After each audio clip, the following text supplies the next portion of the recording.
Nagangit po akong tabang di sa kaperte dahil po nakapiran po ako ng paratigmas. Dahil ko na po naiirinig ka ba ako kung wala po akong kaperte, wala din po ako pangbabayad sa hospital.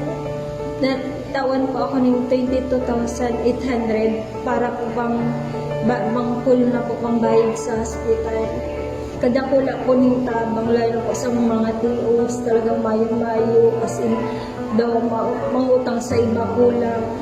Maraming sa Congressman El Rey, Governor Luigi, Congressman Nix, sa 22,800 pong tinabang po nindo sa kuya. Kadakula pong tabang mga rate talaga.